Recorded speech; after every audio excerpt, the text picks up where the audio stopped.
And with that, I want to introduce the next speaker because even though the pastor wanted to know if you wanted to hear from me, I realize most of you didn't. The reason why you're here is largely because of some of the other speakers we have, specifically Seth Keshel, and I'm going to ask him to come up here. Seth? So Seth is coming.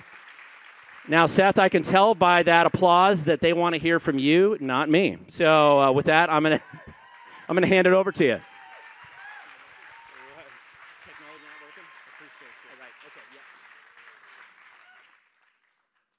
Anybody want to see me do the Rubio sometime during the water break?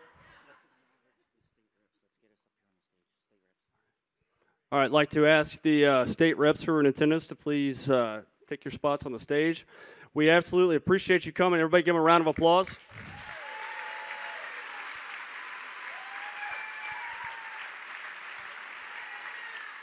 Thank you, buddy. Thanks so much for coming. Let me hand me the mic. Introduce me and hand me the mic.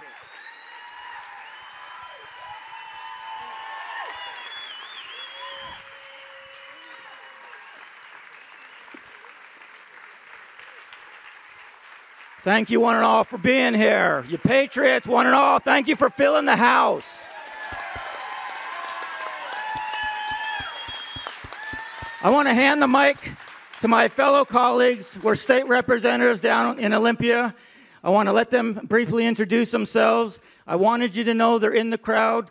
You're not alone. You have representatives in Olympia that care about this issue, and we're fighting on your behalf every day. Go ahead. I'm State Representative Bob McCaslin from Spokane Valley. I was a kindergarten teacher for 20 years, and I figured those skills transfer really well. We deal with the same behaviors. I'm Vicki Kraft. I'm state representative.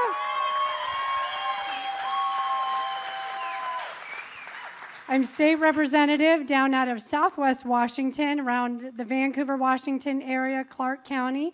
And I think Seth has a little bit to say about Clark County, maybe here today. But I just want to tell you how awesome it is to be up here with all of you patriots.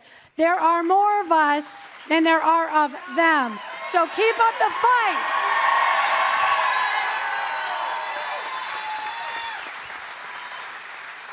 Okay, I'm Rob Chase, also from the 4th District. Bob McCaslin is my seatmate. I'm trying to fill the shoes of Matt Shea, and hopefully I can. And I'm here, well, first of all, I forgot, Brad Clippert was going to be here, but he's got to do police duty in Keynote today, otherwise he'd be here. He wanted me to tell you that, but I'm here. I'm here to listen to everything everybody has to say, the presenters, but also to listen to you and go back to the 4th District fully informed. Thank you.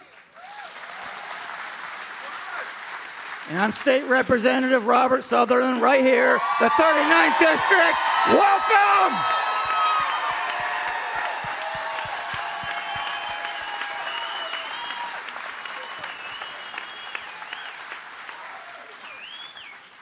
Let me proudly introduce someone who's been relentless on this issue, traveling the nation. My good friend, Seth Keshel, is up here to explain what he's been able to discover. Let him introduce himself and what he has, because I'll hack it apart. Seth Keshel. Thank you, everyone.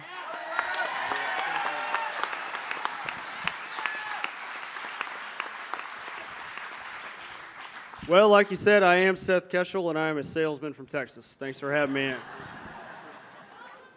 So I made my first visit to your beautiful state in 2007, one step before I became commissioned in the Army as an officer. We had an assessment course here called Warrior Forge at what was then called Fort Lewis. Now I guess they call it Joint Base Lewis McChord. So that was not a really enjoyable trip here, as opposed to some of my other ones like last month when I was driving through a part of your state I'd never been in. And we're talking about the north central part up there near the Cascades. And I was thinking to myself, I'm like, you guys really have got to stop leaving these kind of states and start saving these kind of states. Right? So we're gonna do a little bit. When things go wrong, we're gonna blame the heat. I'm gonna try not to walk off the stage because I like to walk around. So if anybody sees me go keeling over, come pick me up. Caleb back there, we're just gonna have to do this manually, given that our clicker's not working. But with that said, who is here from out of state? Anybody come from out of state? Anybody come from the Far East? I know we have the rep from Spokane here. Anybody coming from Canada? I kind of doubt that. Look, I appreciate every one of you. This is the highlight of my trip, is to see so many people coming out to take part in what's going on locally. Because without local people, local boots on the ground, all this is for naught. So I came in here when I landed at SeaTac today. Whenever you go into a New Mexico or a Washington or a Maryland from a place like Texas, you get these notifications that says, swipe for notifications from the Washington Department of Health for COVID. Well, in no uncertain terms, let me tell you, I don't care.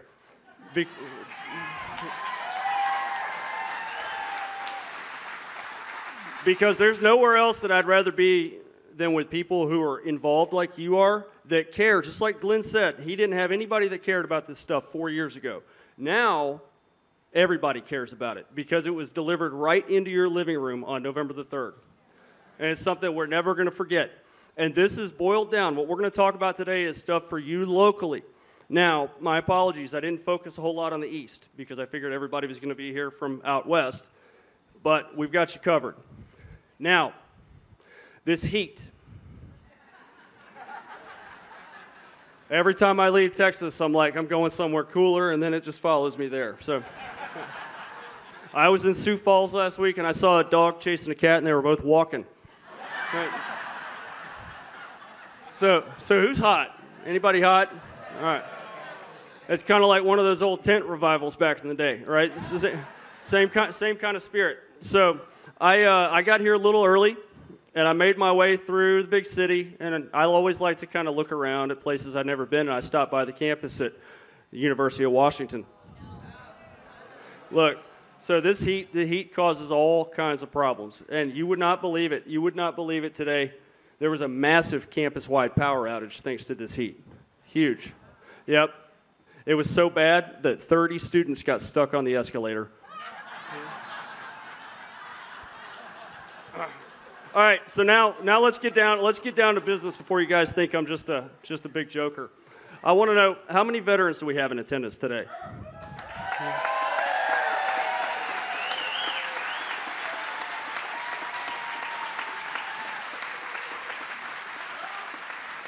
All right, how about medical professionals and first responders?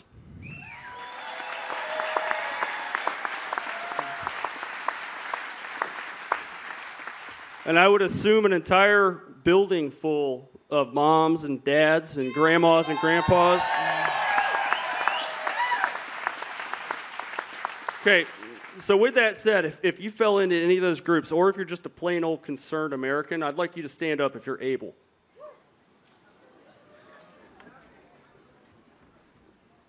There's hundreds of you here, all right? So what I want to be clear for is we give our opinions out there, okay? And we subject them to scrutiny.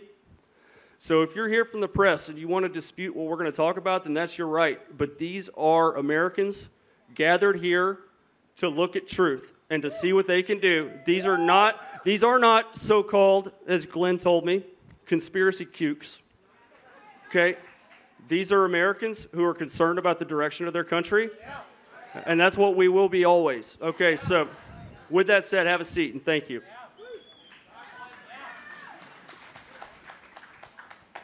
All right, Kayla, would you flip the next slide? I'm going to say your name about 51 times. So last week when I was in Sioux Falls, this is 1 week after I was having lunch in Atlanta, and a certain President of the United States put out a press release about my work. And I was sitting there and my phone went for about 10 minutes straight, and I had no idea what was going on. Well, anyway, when that kind of stuff happens, you get a little bit of exposure. And I went to Sioux Falls and I briefed what I'm now calling the 10 points, the 10 irrefutable points of the 2020 election, and that is at a national level. The point being is that most of you in this room, by the way, And it's okay. Is there anybody here who is skeptical of claims that the 2020 election was rigged in at least some way? No. I mean, who thinks that it was clean? Does anyone think it was clean? Because if you do, it's okay. I invite people to hear this because the people in this room agree on this topic. That's called an echo chamber. So the point of this is to equip you with information. It's not to just sit on it and say, hey, that's great. Seth came and said the election was rigged. I mean, I don't know what else you thought. But you have 30% of the country, no matter what is shown, will never concur with you. And then there's 20%, and they're throughout your districts. People that vote, people that work, people that are involved and busy, and they believe the things that NPR tells them. They're about 20% of the population. So these are the kind of people that need to understand these trends, bellwethers, and indicators. I field stripped it for you. I've got 5 of the main points. But these 10 points are ones that General Flynn and I collaborated on, and we put out in an article in the Western Journal, and now it's almost a bit of a traveling show. So here are the top 5 national trends pertaining to our 2020 election that vary from all known bellwethers, indicators, and trends. Some of these going back as far as 1892. Anybody here alive in 1892? Maybe you, but okay. Robert? No.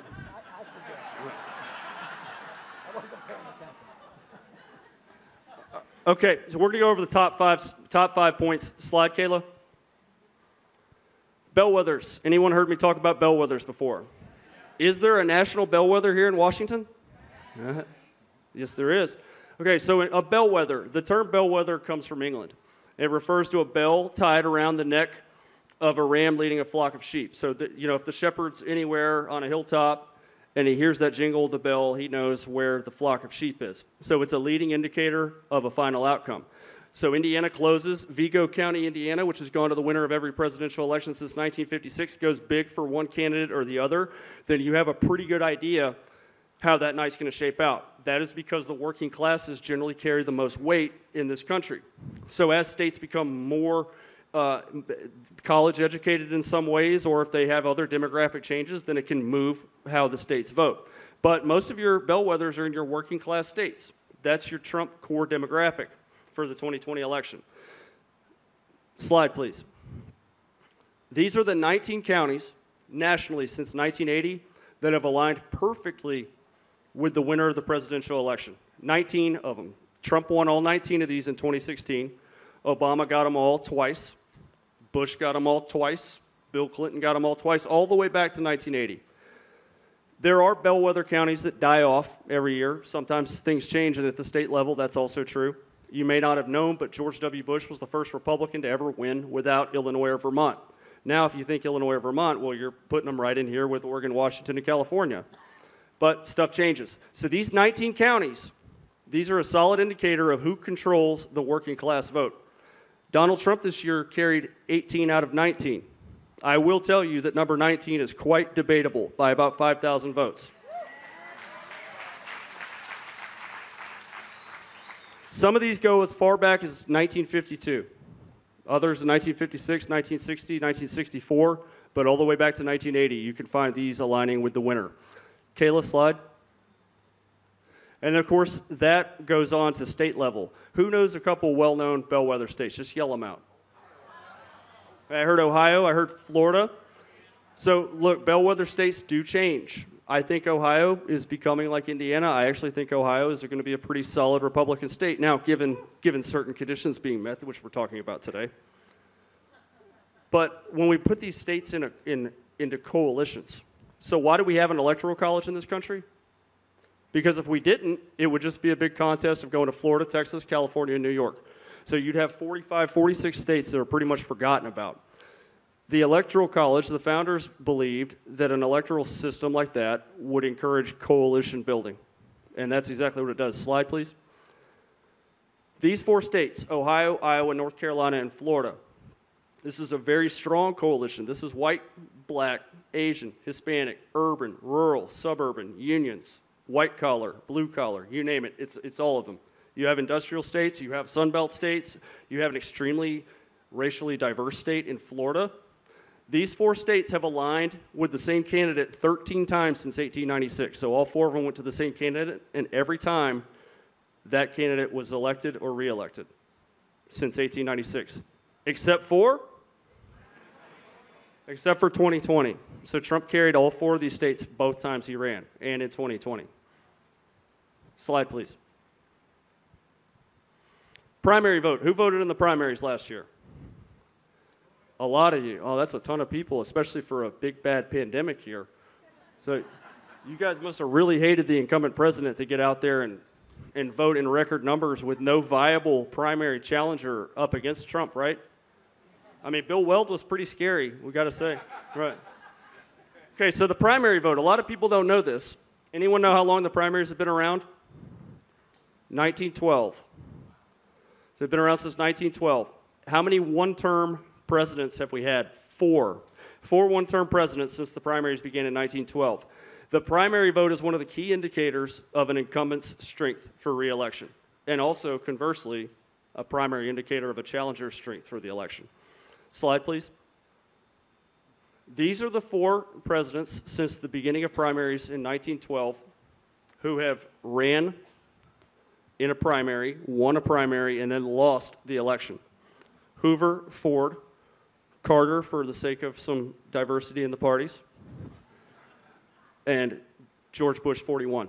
The highest percentage of primary vote to still lose the election is George H.W. Bush in 92, with just under 73%. But you can see here, we have some low numbers. We have 36, 53, 51%. What that's telling you when you have a number that low, so obviously the number now it's 73% until 2020. A low primary share indicates that your base doesn't like you. And if your base doesn't like you, they're not going to show up in droves needed to overwhelm your competition. So this is the sign of somebody in the ocean gushing out blood, sharks in the water. You have a bad share of the primary vote, you're in trouble. Okay. Does anybody know what share of the primary vote Trump had in 2020? Slide, please. Kayla, slide. Back one. Actually, no, we're good. We're good. All right. Here's your 3 presidents with landslides, Republican landslides in general elections, and their share of the primary vote. 86, 87. So you have Eisenhower with a 41-state win in 1956. So this was really funny, by the way. I was talking about this slide on the symposium, and I was over here, and Mike Lindell was over there, and I really wanted to hear him say, Minnesota. So don't make me get started on the impersonations. We'll get the professor out here to do Lynn Wood, and this will never end. What's your name? Who said? Dylan. It'd be something like, now, Dylan, you need to understand. So Eisenhower with 41 states, including Minnesota. And then Nixon, 87%, also including. Yep. And then Reagan, 99% in 1984. And as you remember, that was a blowout. And also the last time the Republicans won, Washington, 1984. So a couple days before I was born. Holy moly, what are you guys doing up here? So these are what primary shares associated with Republican landslides look like. 86, 87, and 99 for Reagan. So we already yelled it out that Trump was at 94%. Slide, please.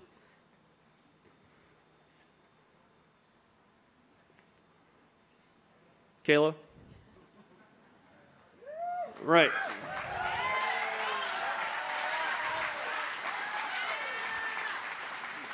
So does that look like an incumbent president who has issues with the base? Right. Now, let's talk about the other side of the coin. So I forgot to mention at the beginning of the brief that I was an Army Ranger. Okay? I was a PowerPoint Ranger. So believe me, if anybody can crank out some PowerPoint slides, you're looking at them. So I'm actually really just saving your eyes a little bit because you're going to have some other presentations today. Joe Biden, anybody remember how the primaries were going? I think the word in Iowa was not viable. Okay, and then there's New Hampshire, same story, 5th and 6th place finishes. And then there's Nevada. Why is Nevada an important primary? because you're measuring, especially for the Democrats, the strength of a potential nominee with the minority working class, particularly the Hispanic working class. They need that strength to be able to carry Colorado, Nevada, New Mexico, to make Arizona competitive, to potentially make Texas competitive. It's an important gauge for them, so that's an important performance, and he absolutely botched it. Then we had South Carolina, you had the Clyburn endorsement, and then you had the goal line flop from the absolute rest of the field that quit right before Super Tuesday, and he still barely beat Bernie Sanders.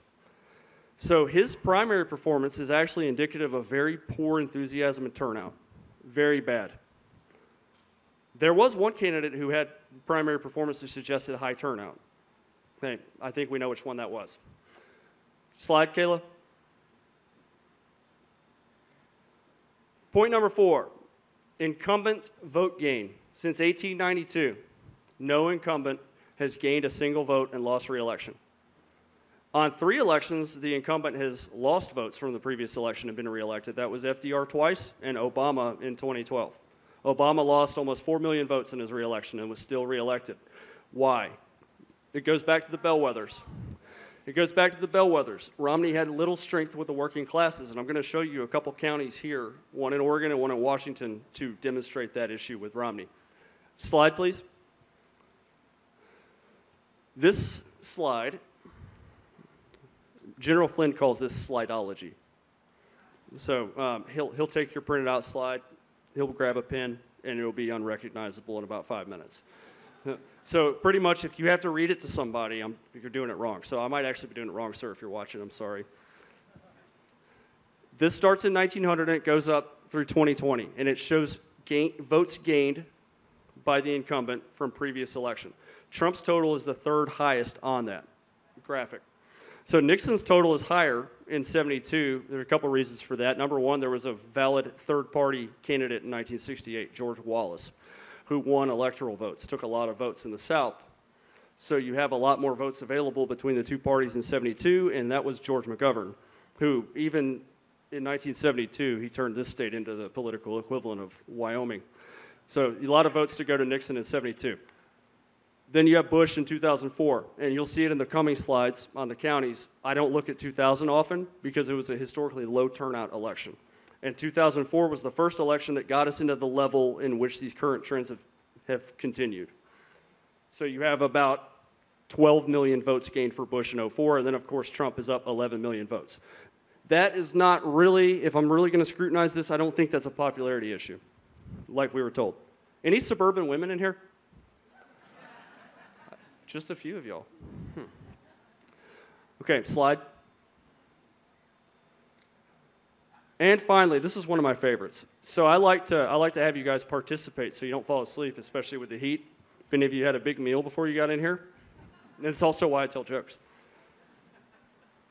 Anyone heard the phrase, a rising tide lifts all boats? Okay, so you would think an electoral landslide, which Biden had 306 electoral votes, it's, for a polarized era like we're in, it's pretty good. It's not 270, but it's not 380. It's a pretty solid electoral victory. You would think that something like that, taking a number of long-held Republican states like Georgia and Arizona and running as close in Texas as anybody's run in 25 years, that you might bring some House seats over with you. Slide, please. This is what happens when there's landslides out there.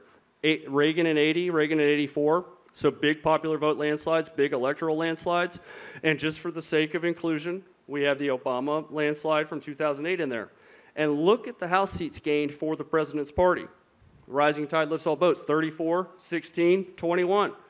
That was a bloodbath for the Republicans in 2008. Anybody remember that? We lost Indiana. Okay, how about, before we flip the slide, does anybody have any guesses how well the Democrats did with Biden's electoral landslide?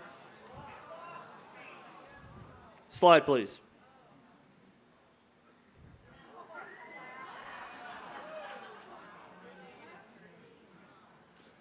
All right, so those are your 5 national points. This is what I'm telling you. So when the press comes after my now presidentially endorsed findings, I'm gonna run that out there until the next time he endorses me, all right?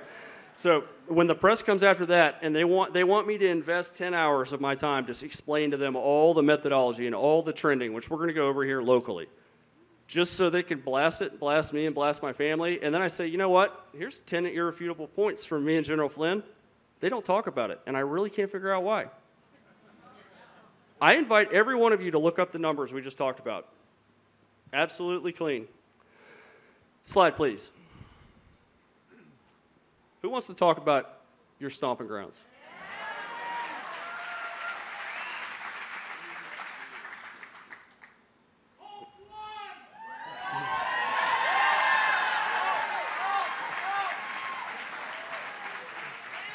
So did anybody watch The Office back when it was on TV? So the first 6 seasons were pretty good. Michael Scott was really funny. And the ratings go like this, this popular, it's popular, it's popular. And then Michael Scott quits, and you get Robert California. And honestly, I felt like the whole series was hit or miss. I thought some of them were hilarious, and I thought they were awful. It was one or the other. But naturally, that stops peaking. It peaks, and then it goes down, and then they cancel the series. The same thing happens in political parties when the brand wears out. So the Reagan brand continued on strong enough to get Bush elected in '88, which doesn't happen. Political parties don't win 3 consecutive terms in the White House. And then through the 90s, with poor representation, it squeaked through, and then Bush had the last dying gasp of that brand of Reagan Republicanism, which turned into complete neoconnery, which I wrote a gigantic thread about this morning.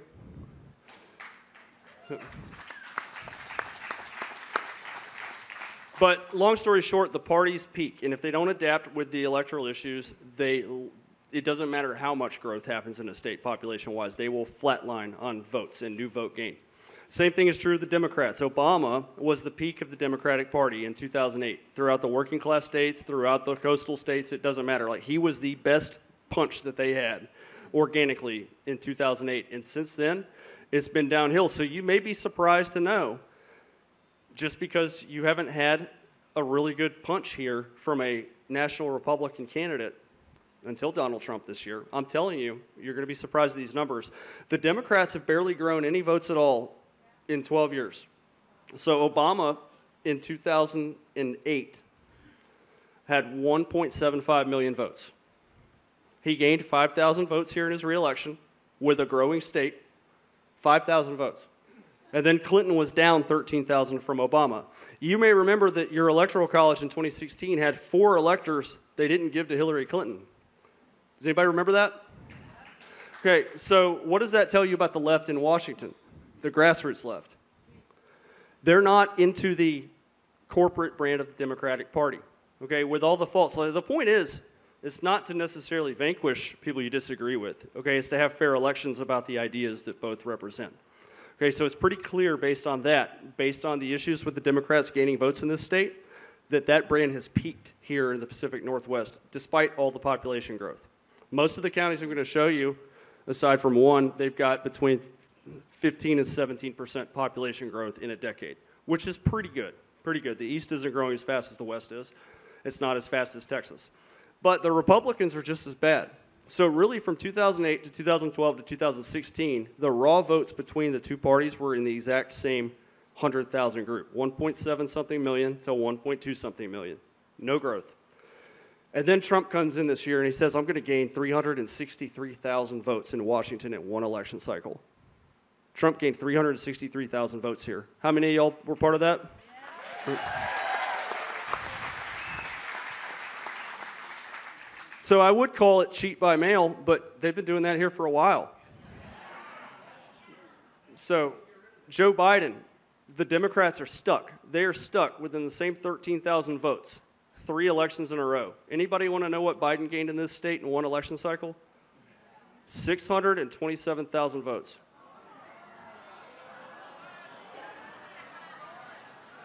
Okay, so those of you who make your beef about the gubernatorial race, you probably have something to be upset about. I see that hat right there. All right, slide, please. Now that we've kicked off Washington, we're going to focus on these 5 counties. Is anybody from any of these 5 counties?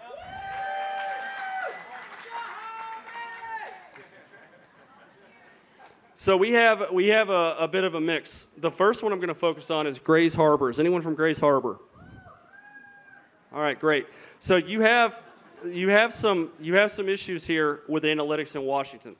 The first issue is you don't register voters by party.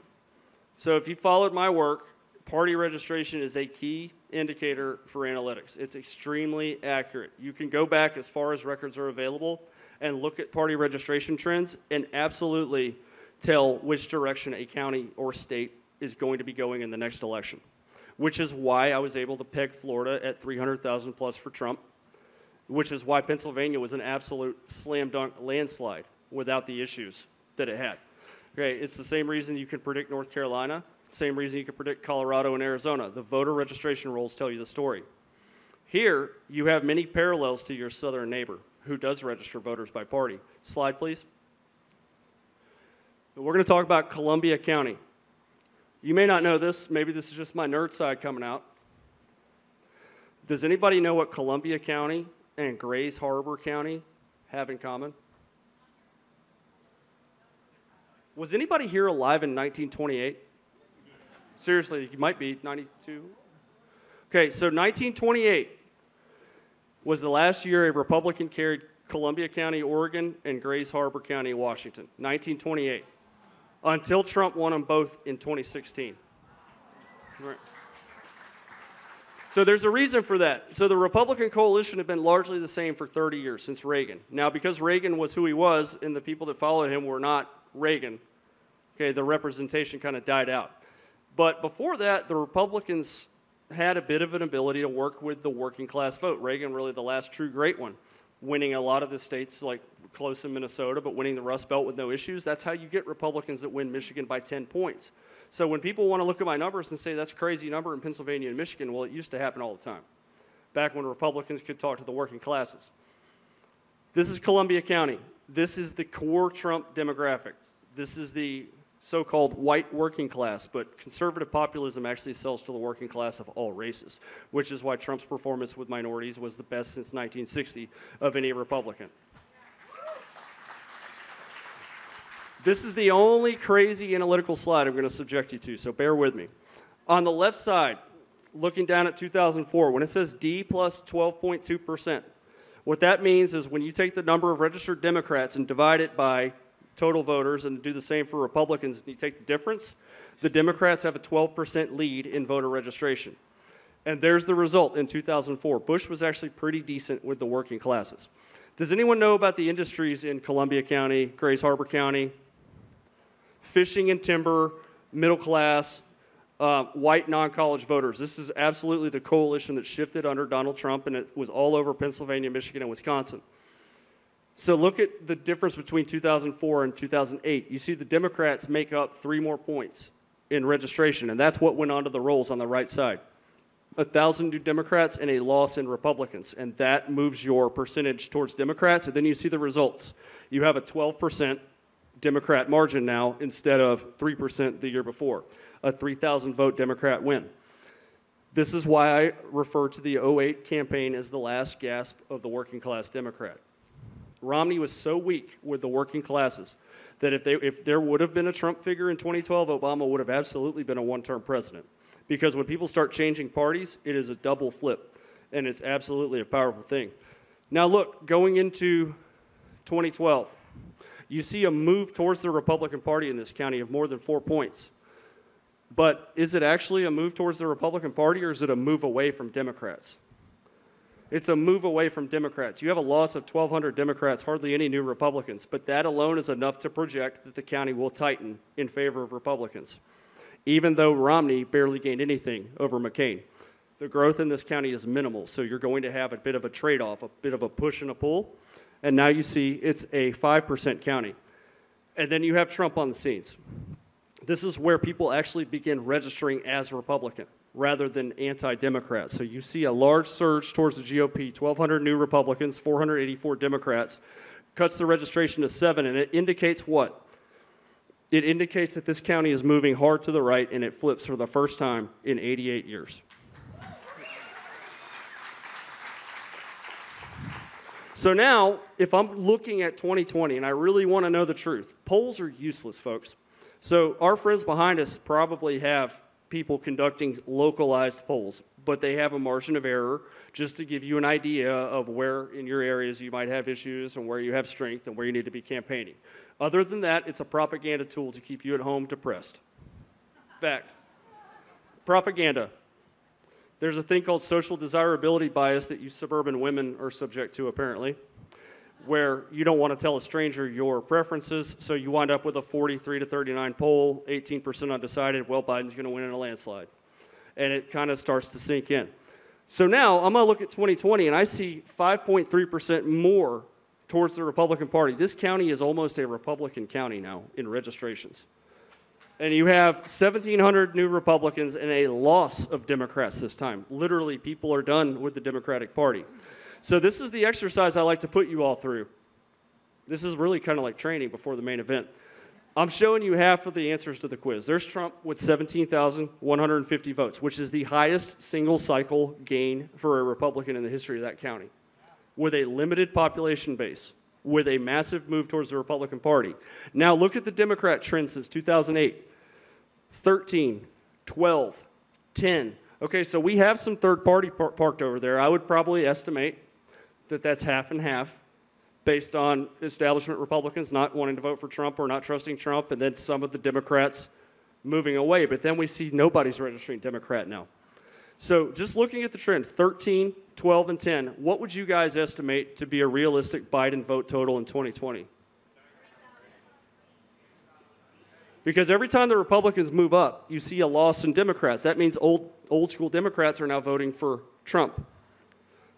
So as an analyst, I'm going to give them a little bit of a bump, 10% or so for this high turnout election they say they had. I would look at the number about 11,000. Slide, please. Even though, there you go. So there's 14,000 votes here, which is over the Obama peak of 2008 with a Trump massive peak. So this is not major compared to the counties I'm going to show you, but this is what I'm looking at here. Like, this is not how voter behavior works. And the reason I care about Columbia County is because it parallels perfectly to Grays Harbor County. And we're going to click through these a little bit quicker so you can cool off. Slide, please. So here's Grays Harbor. 4% population growth in the last decade. That's only a few thousand people. That is not enough people to begin to sway the dynamics of this county. This is the raw vote scores in 2004. Like I said, Bush did okay with the working classes here in the Pacific Northwest. He was within 7 points in Washington overall, and he was within a couple in Oregon. Now we see a big push in 2008 towards Democrats almost everywhere in the country. Slide, please. So you have a falling away of the Republican Party, and you have a pretty solid gain for the Democrats for Obama. And like I said, this is the last gasp of the working class of the Democrats with the working class. Slide. So now we see this. We see a loss of Democrat votes, but then a weak Republican. So you have a drop-off for both parties, most notably the Democrats. Slide, please. Now we have the flip of the county. Okay, so that's Trump converting a couple thousand Democrats and the Democratic working class falling off. So because we have party registration trends in an equal county with fishing and timber industries in a similar demographic, similar median income, similar age groups, similar voter ethnic statistics, and we have a 5-point move in Columbia County, Oregon, a good assessment for this county, especially based on the voter behavior, is what? That you should have a bigger Republican margin and a bigger victory margin. Slide, please. And here is half of your answer to the quiz. That for a county of this size, that is an absolutely enormous vote gain. That is 6,000 votes, blowing away any previous gain for Republicans in this county. So now, before you clap, remember this is interactive. I mean, you are going to participate, and I will assign you extra work if you don't. You laugh, I'll give you all my email address. Now, what I want you to do is I want you to look. The last time Trump gained 2,000 votes, and 4,000 came off of the other side. So it's a safe bet, if you had party registration, that the Democratic Party is absolutely being shellacked in this county. And that, based on what you know now, with a 6,000 vote gain, which is over 40%, it's a pretty safe bet that's not going to be booming growth over there. What do we think the Democrat total in Grays Harbor is in 2020?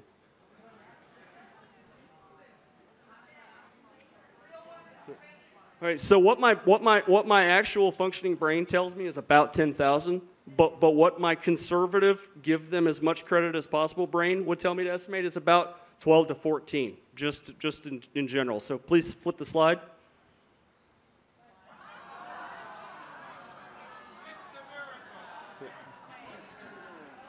Right, so at the absolute best, this is 3,000 heavy, and that's what and by the way, that's what I rated it on my presidentially endorsed worksheet. Okay, but it may be that could be 5 to 7,000 heavy. The registration numbers are not there to support that kind of new vote growth. All right, so now we're going to get out of Grace Harbor and we're going to get into the growing counties. Slide. Who's from Clark County? That's all we get for Clark County?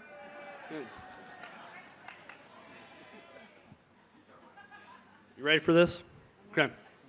Hold on to your chair. Here's the 2004 number. This is the last year that Clark County's election was certified for the Republican nominee. This is Bush with a victory margin of about 9,000 votes in 2004. Click slide. Same trend is present here. You have a move away from the Republicans and a move surge, I would call it, towards the Democrats. That's a large gain. That's 16,000 in a fairly competitive county. I would classify this county not as a purple Trump flip, but I would classify it as given the 17% population growth, I would probably call this a horse race county. People are moving in here from California, other states. But the growth in the population isn't so high that it's going to show you what it's going to show you. But hold your horses. Slide. Now we see this. So this is the kind of county that has enough regular rank and file tax cut Republican to give a pretty decent gain for Romney, even though he was flat in a lot of other places. And the Democrat total goes down despite the population growth. Just like I told you, when a brand wears out, it doesn't matter what the population growth is. You're not going to be racking up new voters. Okay, so it's almost a Republican flip. Not quite. Slide, please. And then we have this. So the Republicans are kind of solid, right in the middle. I think they've got some of the crossover here, but a lot of the rank and file tax cut Republicans sits out, votes third party. And you have another decline for the Democrats. So they have absolutely peaked at the Obama 2008 year. The Republicans are kind of stuck too. Okay, so then this is going to blow you away. So the previous high gain was Bush from 2000 to 2004. And like I said, 2000 was extremely low turnout. Slide. Look at that number.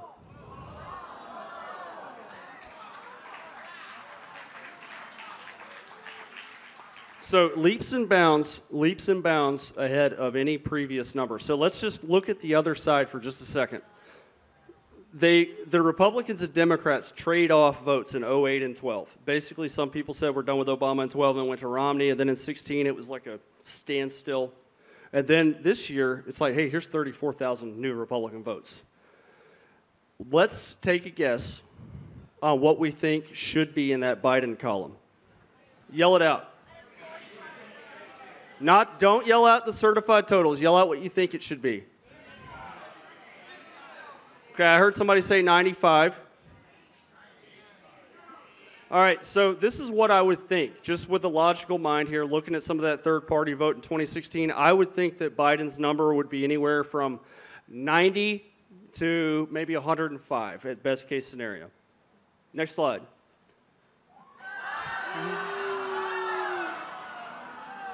Okay, so I'm even more generous than I let on because I actually only had it at 30. So I gave them all the way up to 110.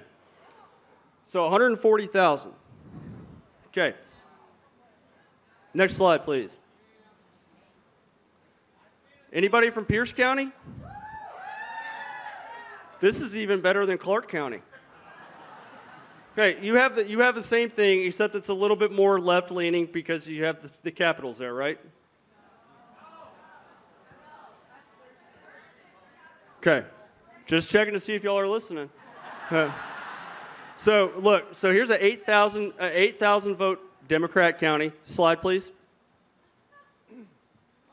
Okay, then we have this. We have the big Obama boom in 2008. That's organic. That is generally the gold standard of vote growth for the Democrats. This is Obama with a lot of charisma, a lot of support, a lot of grassroots support, and 8 years of political wind at his back with a Republican administration that went out on its hands and knees. Slide. Now we have the same exact thing that happened in Clark County, where very minimal growth, that's pretty much just population. So Pierce County's population growth is about 15% decade over decade. And we have a modest Republican gain over there, which is only about 5%. And then you have the modest Obama gain. So this county already has begun to be at a standstill. Slide. Now you have a slight Republican loss. This is your semi-urban Republican base sitting out third party, and you have a large Democrat loss, 14,000 votes over in the Democrats. So the Democrat brand has peaked, would you say? Okay, now here's the thing though. The media tells me Trump is extremely unpopular. Extremely unpopular. You suburban women hate that stuff. Slide.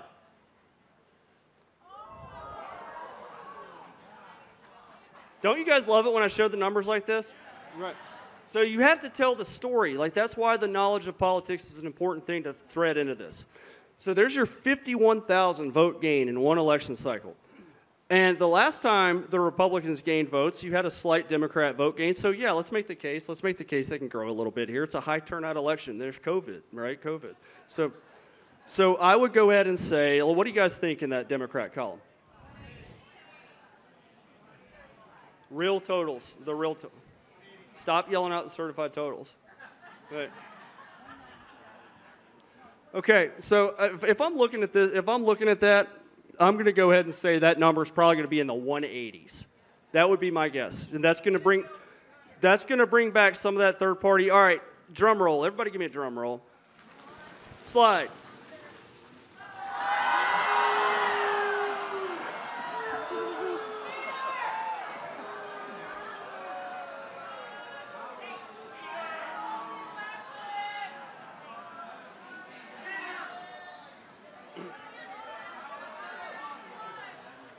All right, that went down on my scoreboard as about 30,000, but I would say that might be 60 or 70. All right, next slide.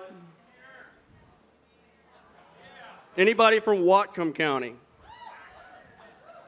I never got to that Alaskan cruise terminal, but maybe one of these days. So here's your score from 2004. It's a lot like Pierce County, very less than 10-point Democrat kind of county, not completely blue-pilled, but on its way. Okay, next slide. Now you see this. So you have population gain here. You have about 15%, smaller county. McCain is down a little bit, and you have the big push towards the left. Obama picks up 10,000 votes. And then, like in the previous slides I'm going to show you, you're going to see a falling away from the Democratic Party, but because Romney was who he was, slide, not much of a gain here. So just 2,000, they trade off, they pretty much trade off right here. So this county is stuck. So these voters have seen both parties and found them lacking. Slide. Okay, so now we're back to where we were. So Trump clearly lost some of the more urban, suburban Republican that may not have trusted his message, and you have a moderate, very slight Democrat gain over there. So once again, we're stuck. So we have now 3 elections in a row where these two parties are largely stuck. Slide, please. So that's a 25% gain for Trump in the county, which is the largest Republican gain in the high turnout era. I'm looking at this. So I see that the two parties are stuck. The Democrats are stuck in the high 50s and at 60. Now we have a 10,000 vote gain for the Republicans. What do we think would be in that Democrat column?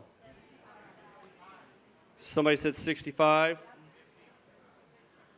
Okay, I would say that the 60s, given population growth, is a safe bet. Maybe a little high, but let's go in the 60s somewhere. Slide. Okay. All right, next slide. This is the final county.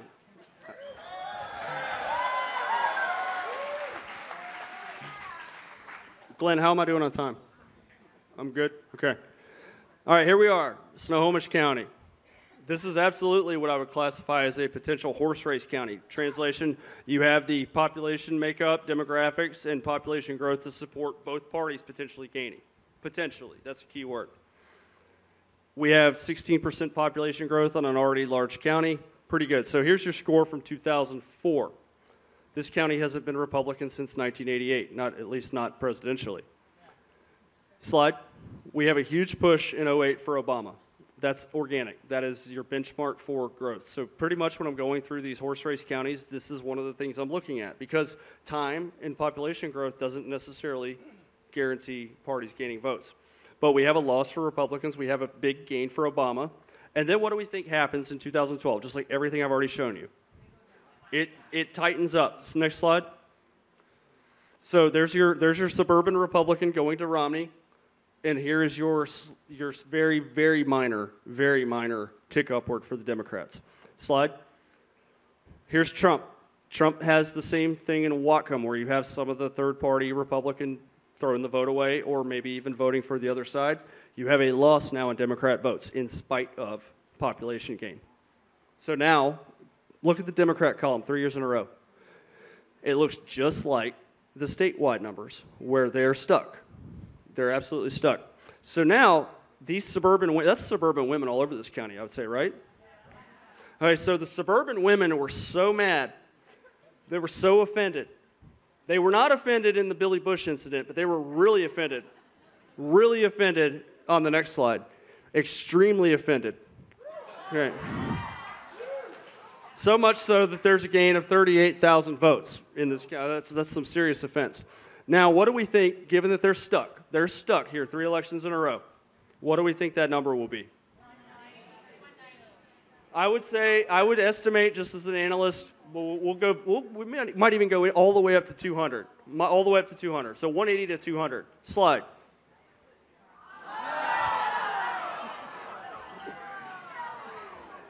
They're going to start throwing tomatoes. What's that? They're going to start throwing tomatoes. Oh, I know.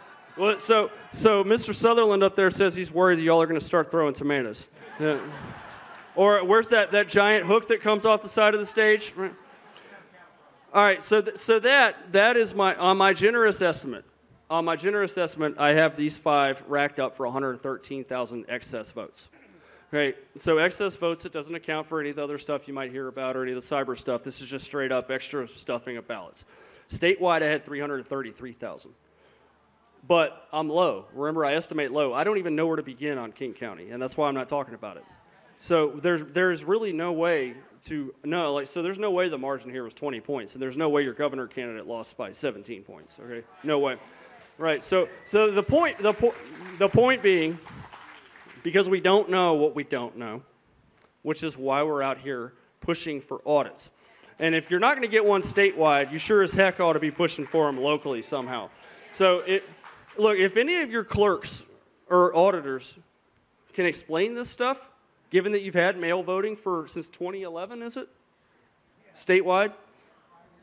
They've had it for a while. So this is stuff, and this is not, I've already estimated this stuff lower than anything. Like I've not given any declines in votes here. So slide, please.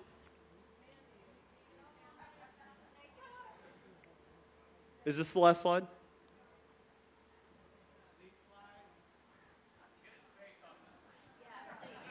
Yeah. It kind of reminds you of Biden, doesn't it?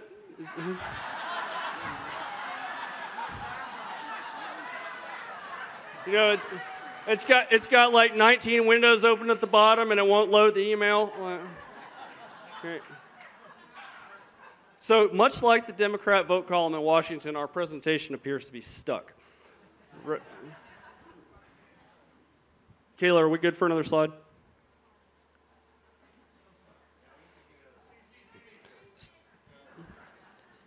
All right, so with this, what's actually going on here?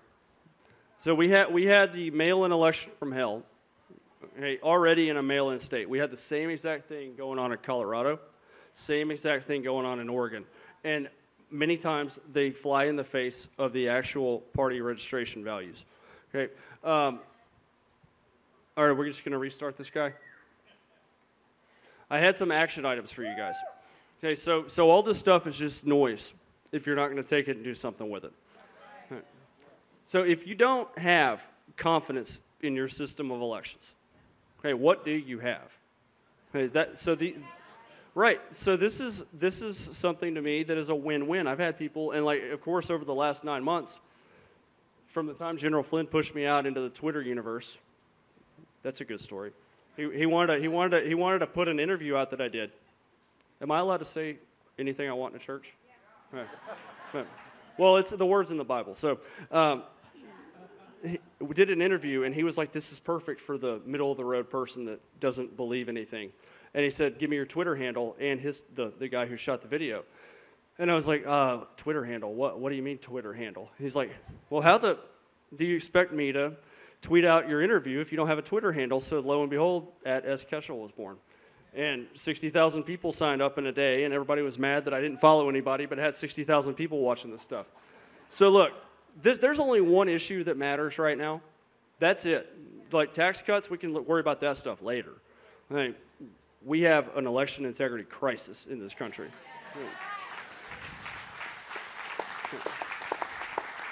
So, like anything else, you have two incredible issues that help you evaluate conservative candidates, Republican candidates, like you've never had before. Election integrity, where do you stand on election integrity?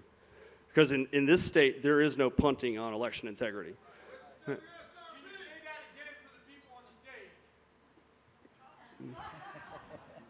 Election integrity and medical freedom. Okay.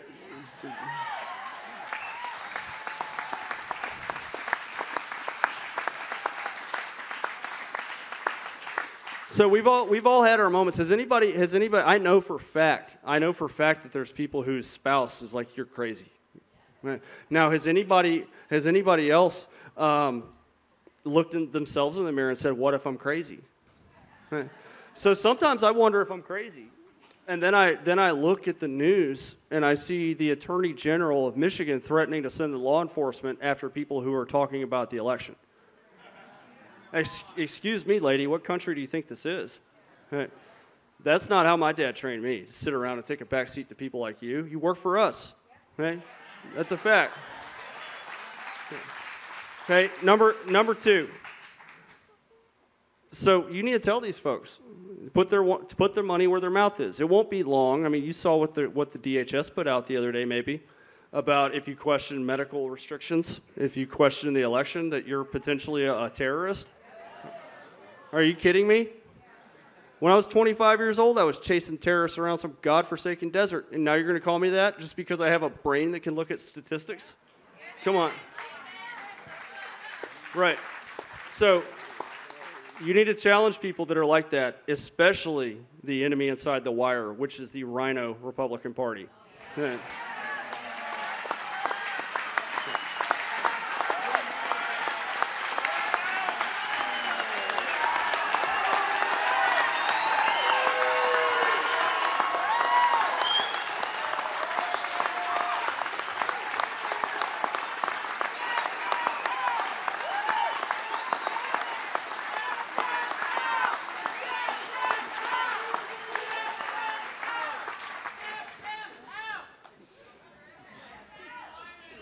Right. So these are your elections. So if all the certified totals were right, then that's a victory because our elections are clean. Now they're not, okay?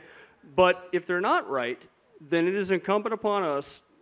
Some of y'all are not old. I'm not old, so this is not me sitting here saying I want to do it for my kids. Hell, I want to do it for myself. Right? I'm 36 years old, right? So, but what are we going to pass down? So Reagan said it's not passed down in the bloodstream. So we either elect our own representation or this republic crumbles in 20 years.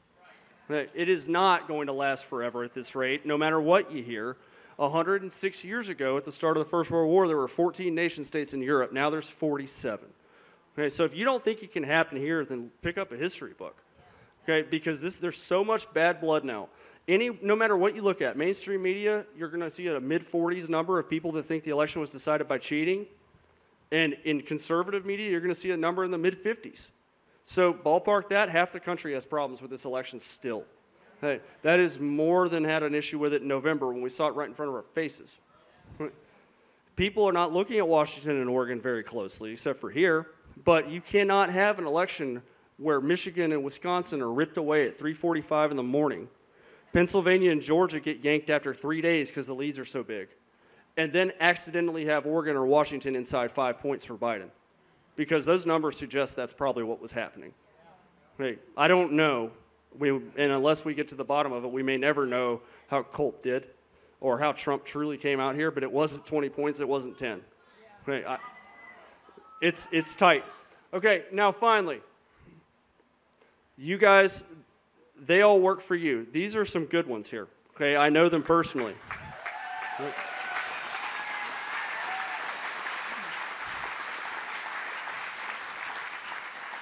But St. Ronnie said, trust but. And I tell everybody I speak to, and I welcome skeptics, because ultimately at the end of the day, it's either I'm right and we're going to fix this stuff, or we have clean elections.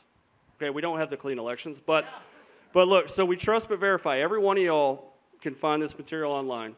You can verify my numbers. Of course, I analyze it. That's what an intelligence officer does. I analyze it and I tell you what it means. Okay, I'll also tell you when the baby's ugly. There's a number of states that everybody's upset that I said Trump didn't win. Well, I mean, I'm not bought and paid for, right? We have to be realistic, okay? Which is why I afford the record gains, even though they're probably not likely. And then finally, this is my advice to you. It's never been easier to find the rhinos. Okay, so what I mean by that is, instead of looking at this stuff, this is what we do every time we get wiped out, whether legitimately or illegitimately. Okay, we're like, well, we need to get a new Tea Party started. Well, guess what? A bunch of moderates in 2010 ran and they called themselves Tea Party, and we hated them 2 years later.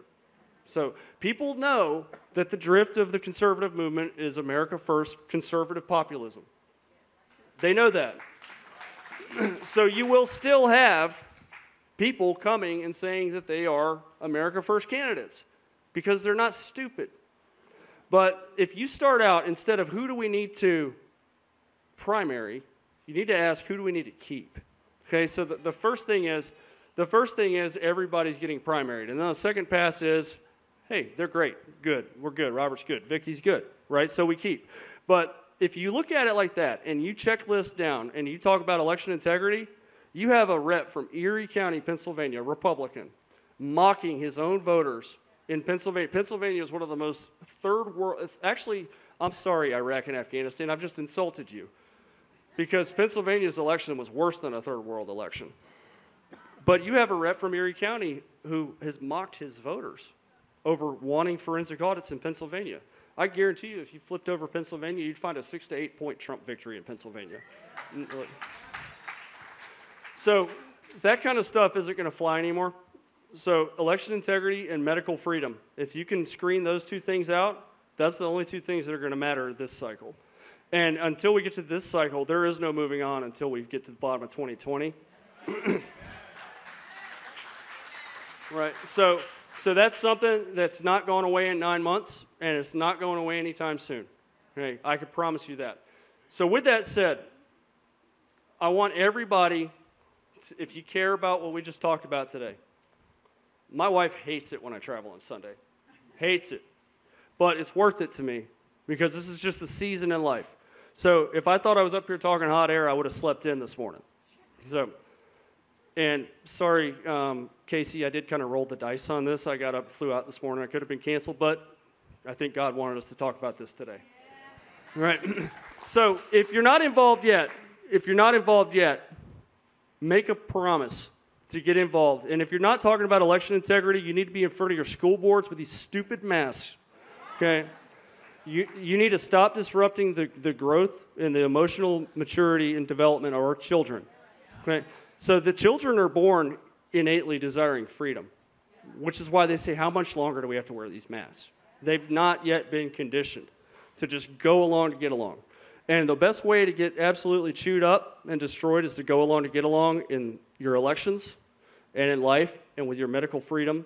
So I implore all of you to take a role, however small it may seem. Okay, so nobody's allowed to leave this building without sticking your hand up in the air and answering the question of, if not you, then who? Okay, and if not now, when? Right now.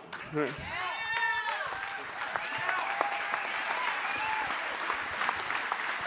Thank you.